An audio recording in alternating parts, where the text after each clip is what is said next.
I'm only taking one step at a time towards healing myself. I had to get out, I found a way out. No more living in pain or misery. It's all about protecting my energy. Keep the negative away from me, because I am just keeping my peace. Cut off everything that no longer was serving me, and I chose to start loving myself. I walk in my purpose, no looking back, I'm only going with it. B.O. standing there, a better version of me. I must say that I'm proud of me. It's not about how you feel, I'm living proof that God is real. So let me show you how to heal. Damn it, I'm wearing it well, cause I came a long way. My journey isn't yet complete, that's what it look like to heal. Damn it, I'm wearing it well, I'm proud of myself. It's nothing to it, you can do it, all you gotta do is just fight through it. Create a soul, create a soul, create a soul. Just fight through it. Create a soul, create a soul, create a soul, create a soul, yeah, yeah.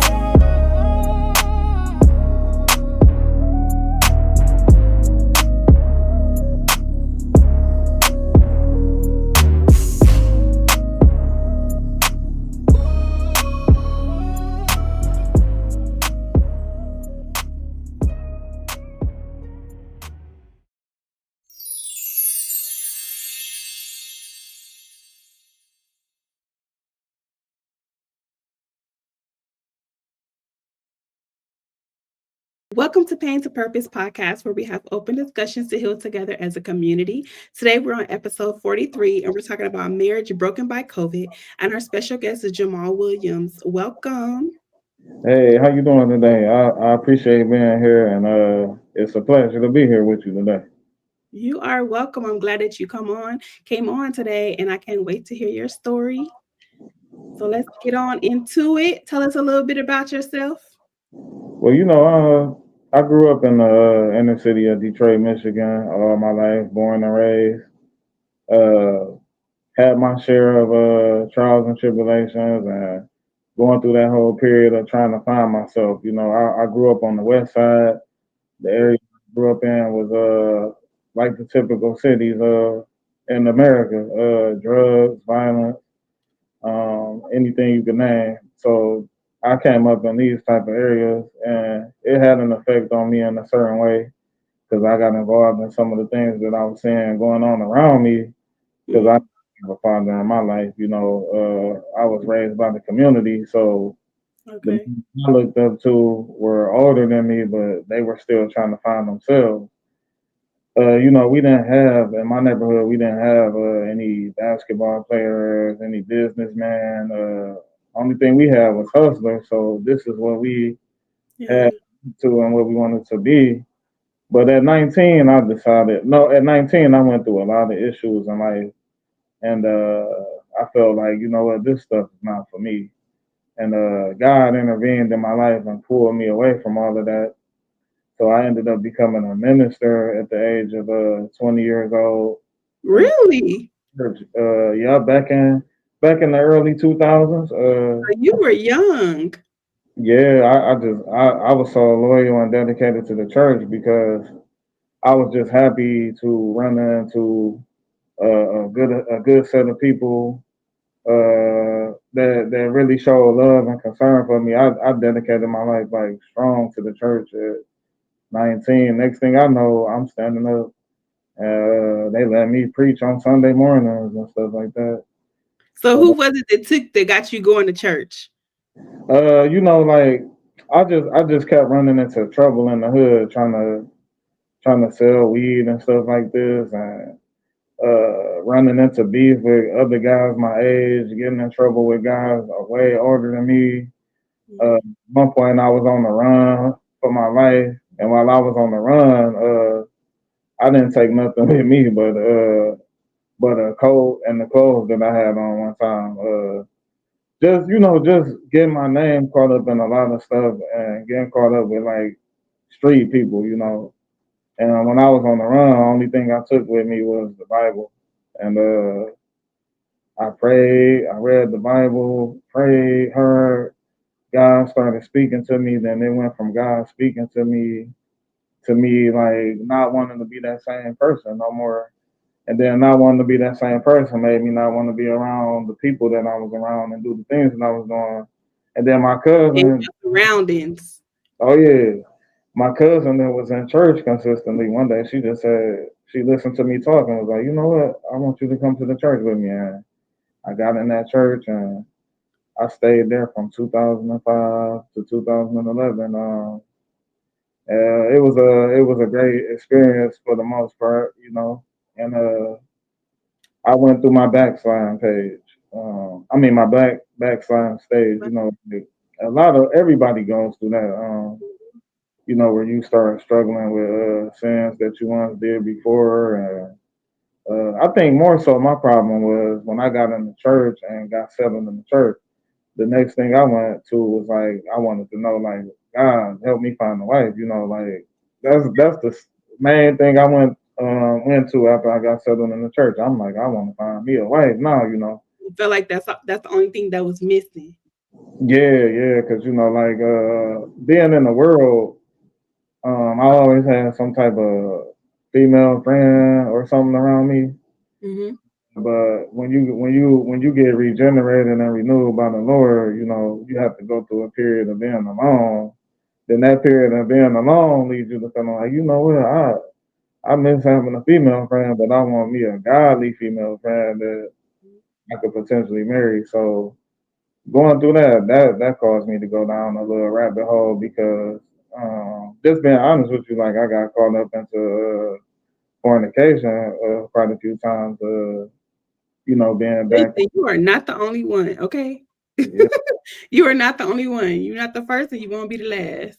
Oh yeah, yeah. It was like I had to step down from ministry a couple of times because of that. Because I started looking at myself, and I don't feel like God is the one to play with like that.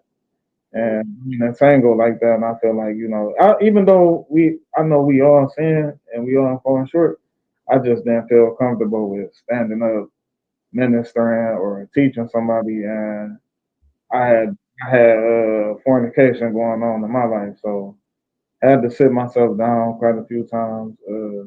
But listen to what you said. You said you set yourself down. You Oh, set yourself down. You knew that you wasn't doing something right. oh And yeah, you set yourself down. There's people that get up before us or other people all the time and they know that they're not right. So at oh least yeah, you within your heart, you know what I mean? oh yeah. I don't know. I feel like the chastening of the Lord is real. A lot of people don't like to talk about that, but who the Lord loves, He chastens. And I already was being chastened by the Lord because like things wasn't going right for me when I was outside His will. But You to like, called. just sit up there and just uh, portray something in front of His people that's not my reality. I just didn't see nothing good coming out of that, so I had to step down from the ministry, and I ended up leaving the ministry when my mother passed. Um, I went through like a real dark season when my mother passed because I'm sorry for your loss. oh yeah, I appreciate that. Yeah, it had a major effect on me. It made me start thinking about who I was around, who I spent my time with. I was going through some issues with the leaders of my old church for a little while. Back in the forward, when my mother died, I was like, you know what? I ain't dealing with that no more. Turned my license for the gospel in, and I left. And I went down a whole another rabbit hole because I got back into.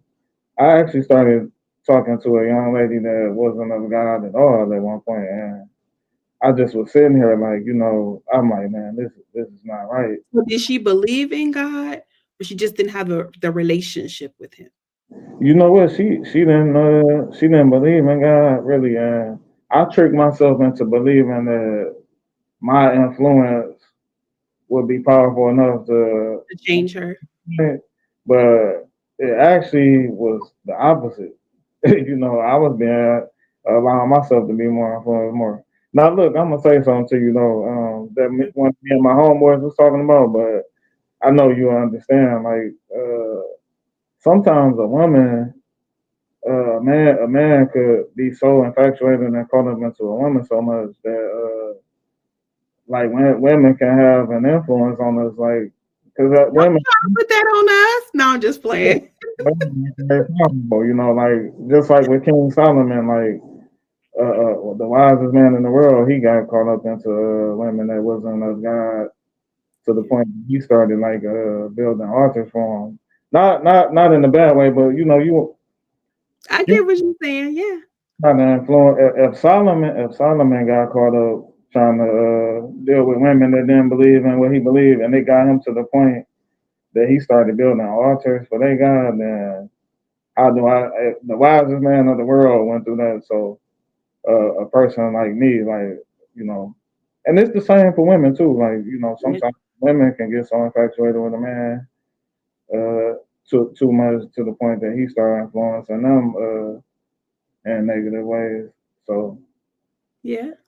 man, I got back. I got out of that. It took a while to get out of that because I went through a space and time where I felt like my friends from the world and people of the world was showing me more love than the people of the church. Was more happy to see me and be around me than the people in the church. So I was just going through a tricky season. But I did meet some guys that wasn't in the church that was like actually like loyal friends to me like during that period of time. So I just was thinking weird about that. Like, these guys is not in the church all the time, but they showing more love. So then that was like another pulling away for me too, because like, sometimes like, you cannot feel the love amongst the people of God sometimes. You know what? I think sometimes we as people we get caught up in titles, Yeah. and we get caught up in how it should be instead of um I'm just going to use us for an example. Instead of me embracing you out of love, where you are, Mm-hmm. and helping you get through that, Mm-hmm. and allowing God to transform you, we oftentimes look at that person and be like, oh my God, they run in the streets, or oh my God, that person's drinking, or oh my God, that person's doing this, and that. But you're reaching out for help. And none of us um, come to God like totally filled. Like we all have sin, Yeah. and no sin is greater than the other. Like sin is sin. You know what I mean? So I think we have to learn to just embrace people how they are. Yeah. Now, it's one thing if a person is like disrespecting you or something like that. I'm not saying accept that, because you do have to have boundaries.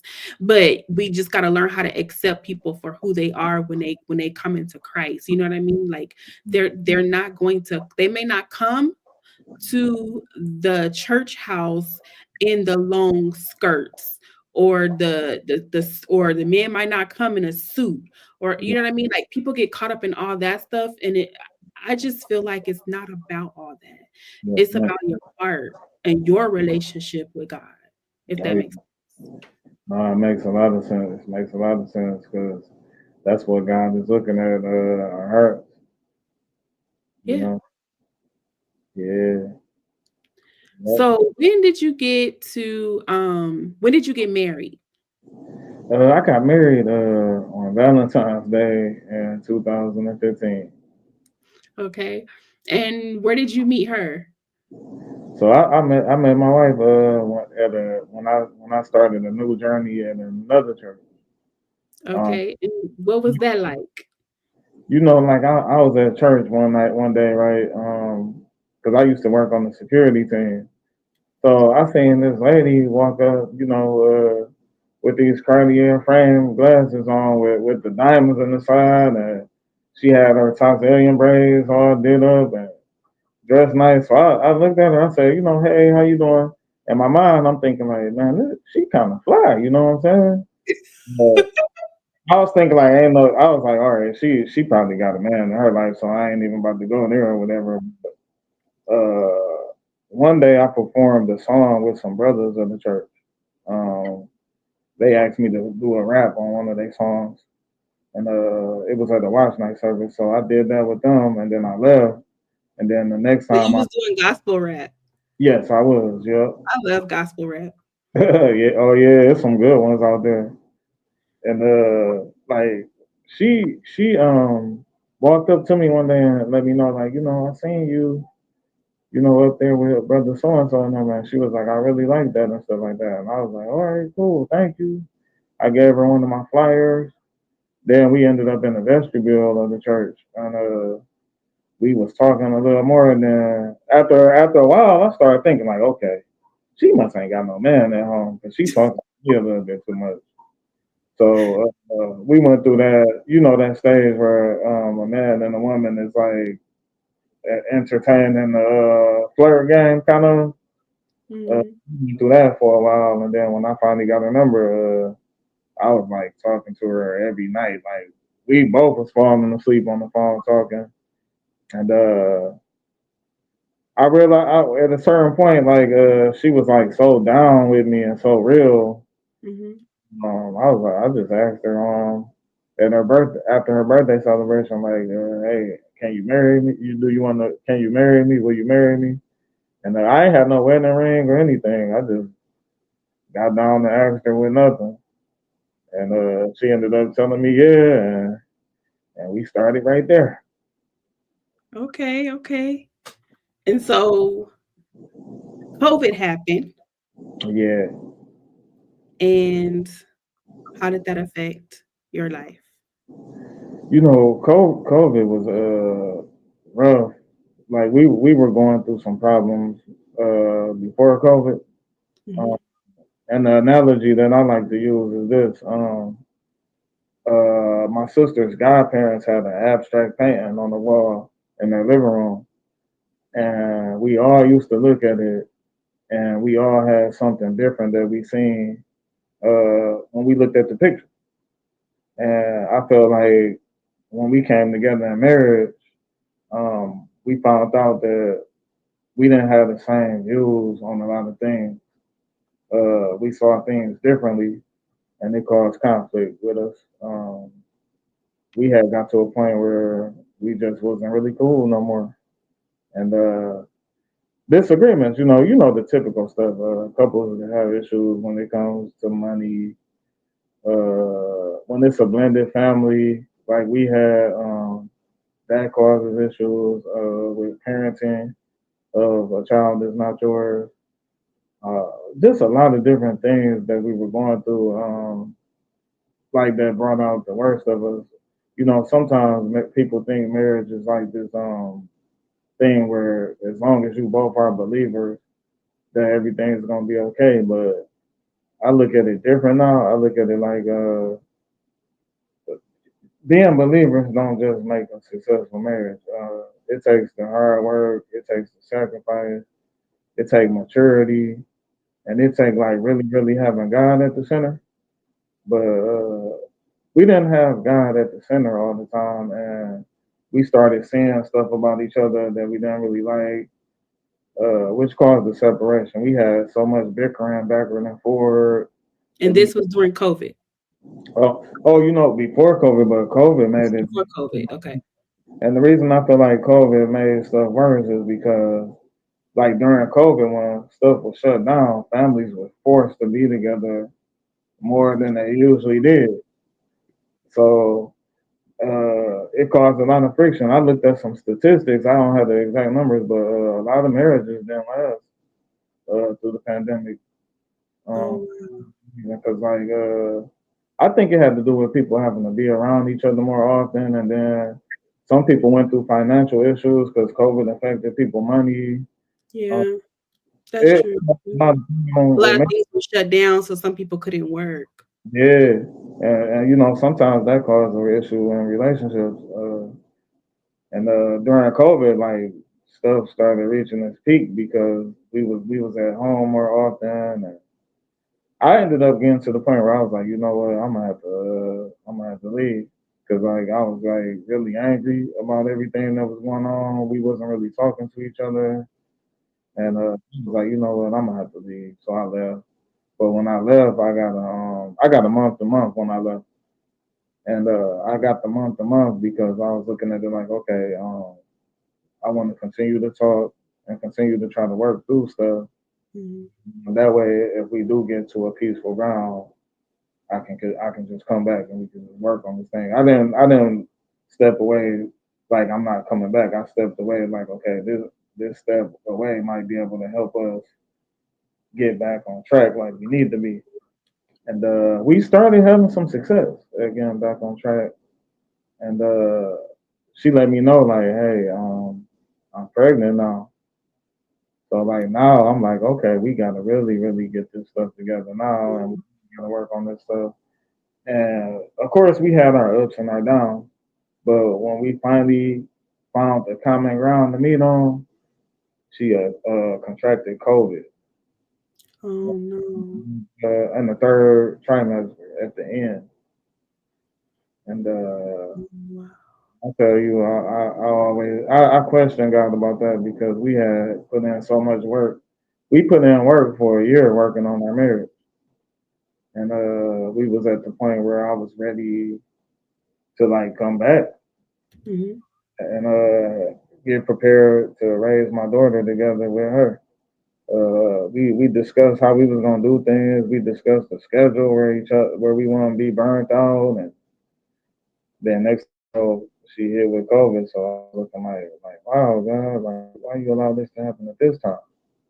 But of course, when I dropped her off at the hospital, you know, I'm not thinking. I'm thinking like, okay, maybe she might be here a few days, and then she'll be back. That hospital stay ended up turning into almost 2 months, and Really?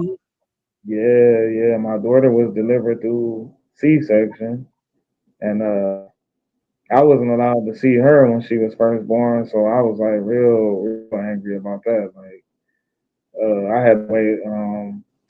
I had to wait 48 hours to see my daughter because they had to make sure she didn't have COVID, and then they didn't really want me around her because they was explaining to me like you've been around your wife. And they, of course, and I understood later they was worried about the other babies in the NICU too. They didn't want me like down there. So I later I understood, but at that point I didn't. And I went down this journey. I went down a real dark journey because that went from me dropping off at the hospital to now I'm looking up. I got the baby at home with no experience, and I got to figure this out. And that was like real tough. So you know, quite naturally as men, we don't have everything naturally to take care of a child in certain ways. But I had to learn a lot hands on. You know, it was kind of scary though because I can't really sleep because I'm looking like let me make sure the baby's still breathing and let me make sure the baby okay. Then the baby waking up every 2 hours? 2 to 3 hours, and it was a rough journey, but having to deal with that and having to deal with okay, my wife's in the hospital and I don't know if she gonna make it. It was real rough. She actually coded. Um, she went into the hospital August August of 2021 at the end of the month. She coded towards the end of September, and Oh, they had to revive her. And you know, back then the hospital wasn't allowing COVID patients to be visited, so I couldn't get in there to see her, and it was just a rough time. It was a period of darkness. But what I did a lot of fasting, a lot of praying, And one of the first things I did when it started was grab my notebook and started writing the story because I had in my mind like I know God's gonna do something out of this because I feel like everything that God allows you to go through, He has some sort of purpose and behind it. It's like you're not going through it for some reason. And I feel like Joel went through the baddest of the baddest, like losing his family, losing his possessions, then getting sick. Um, that just let me know sometimes we're gonna have to go through some nasty, ugly things in life. But I learned that I gotta still remain faithful and loyal to God through the nasty and ugly and uncomfortable things about life. Um, so that journey, that's just like a rough journey that I went through, but and still going through it now. My wife still can't walk, still can't use her arm. She's talking a little bit now. My daughter is 3 years old right now. Wow. Been growing up, and it's just been a rough journey. So my wife is in the So school. you guys are in the same home, or you're No, yet. separate? Now, yeah, she's in skilled nursing, and we come up here and spend time with her every day.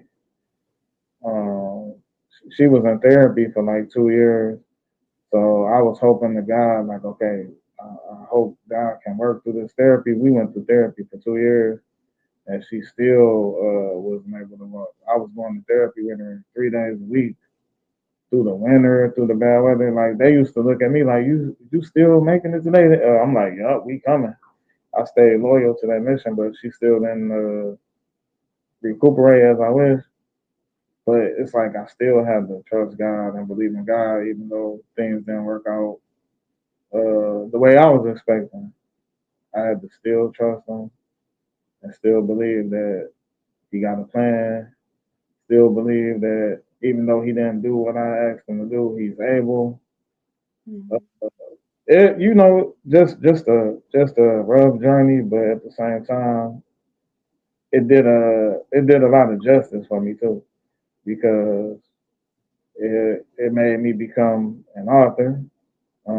It made me get back connected with the people of God.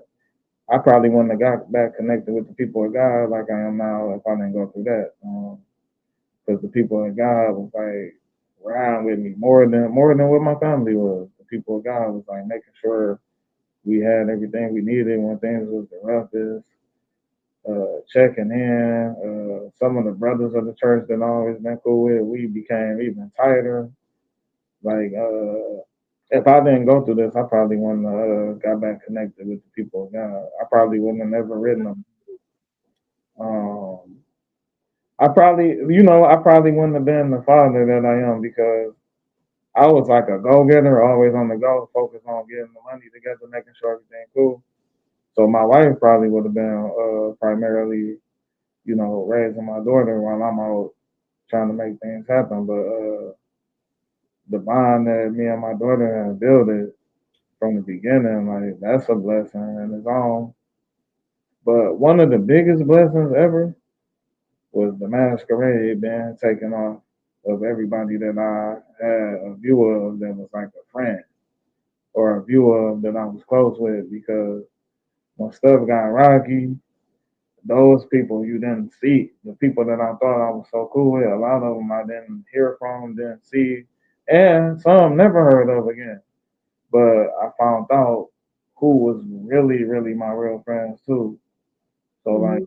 it's one of the major blessings I love it, like to be able to move forward and know who really is rocking with me when I don't have anything to offer and when I'm going through my worst. I feel like that's a blessing too, because Yeah. if it happened to me, I would have been moving forward with people that's not my real friends or people that don't really have that bond with me like I thought. So I know that your wife is getting better each day. Um and I thank God that she is still here with us. And you guys were going through a rocky patch, but that doesn't mean that um God can't restore because you guys are still together now. Like it's not the way that you would imagine it to be, but we don't know what God has in store. Oh yeah, So it's gonna get even greater. oh yeah. That's It, I it hope. made the better than it was the first time when you first met her. Oh yeah, yeah. It's a lot of things that you know, we appreciate each other a lot more. Um, when she was in the hospital, I listened to this song that I listened to years prior by Alicia Keys. You ever heard that song, Like You'll Never See Me Again? Um, Um, Comment in the video with her. I can't think right now. Yeah, it's a real. When you get the chance, check it out. Check the song out. It's Okay. called "You'll Never See Me Again." But in Hmm. the video, her and Common was like they, it showed they was a couple. They got into this bad argument. He left out the house, and then he got into a real bad like accident.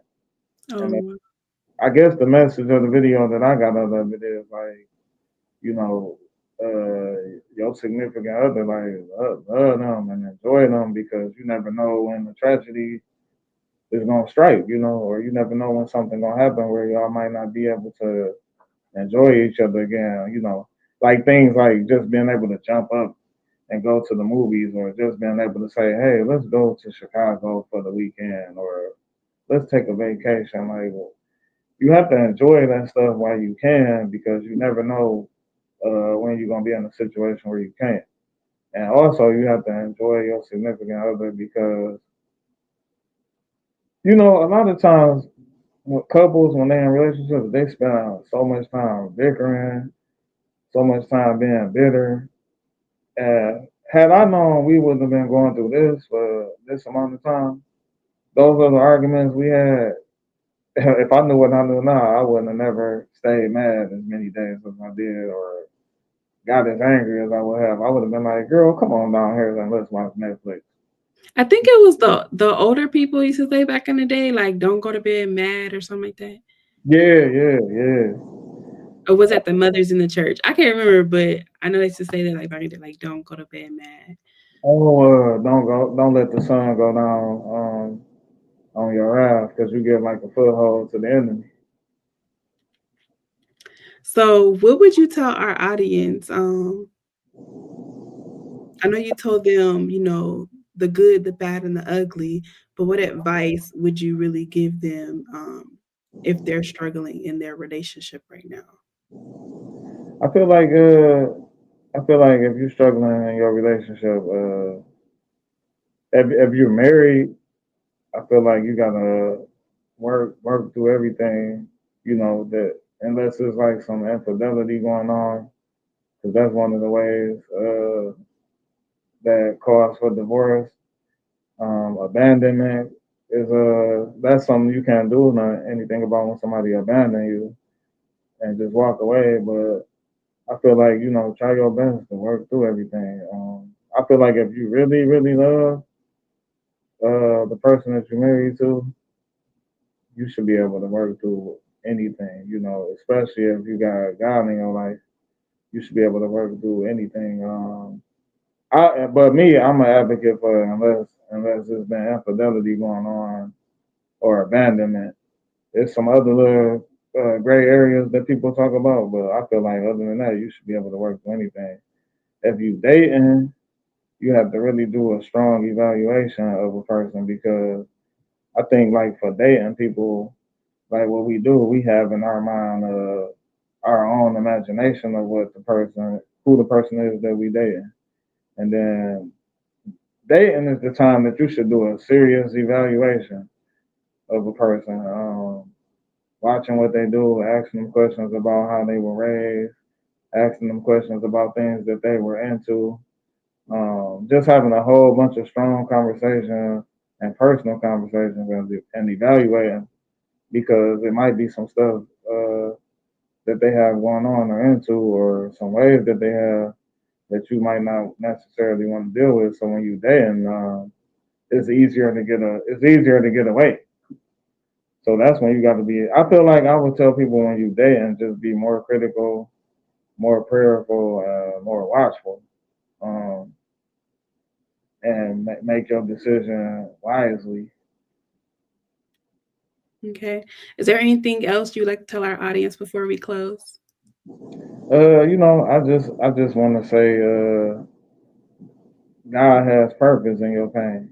Like, this is the Pain the Purpose podcast. I feel like everything God allows His children to go through is to get them better. Uh, and I know I always talk about the story of Joseph. You know, like with Joseph, Joseph had the dream of greatness, but then his life looked like it turned dark for 13 years straight before he actually got to where God wanted him to go. He had to go through a whole bunch of like bad. His brothers trading on him. His brothers turning him, selling him into slavery. His slave master wife lying on him, saying he tried to rape her, going to prison.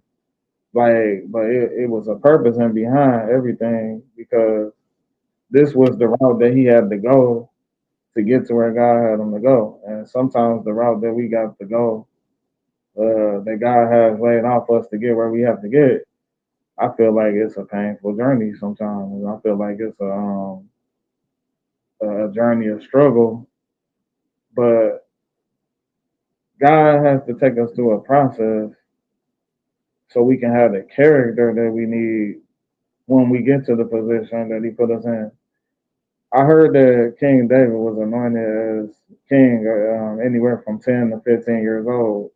And I want to say he didn't get on the throne until he didn't actually become full king until I want to say like 15 to 20 years later.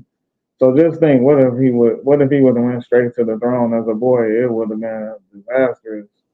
But he went through somebody hating on him that he would ride for living as a fugitive. Uh, he had to go through being on the run. You know, like something else happened where he had the issue with somebody named Nabal trying to play on, and then he had to go through a whole another civil war before he took the throne. So, like, we just want to see when we see or believe where God is going to take us to, we just look at it like, boom, we about to go there right now. But I learned that through the Bible and through life, you got to go through some suffering, you got to go through some struggles, which builds your character, and then you get to sit on the throne. And get to the purpose. Oh yeah. Well, I appreciate you coming on to share your experience, your story. And I pray that our audience is really paying attention, that they're taking notes, and that it will really help them in their relationships and other areas too in their life. For our audience, do not forget we do have Pain to Purpose podcast shirts as well as the tumblers. And my book, Tears of a Shattered Heart. It's the first book. The second book is Wonderfully Made Affirmation Coloring Book. And the third book is Fearfully Made Affirmation Coloring Book. All three are on Amazon. Remember, it's only pain until you discover your purpose and start your healing journey. And I'll see you next time. All right. Thanks for having me.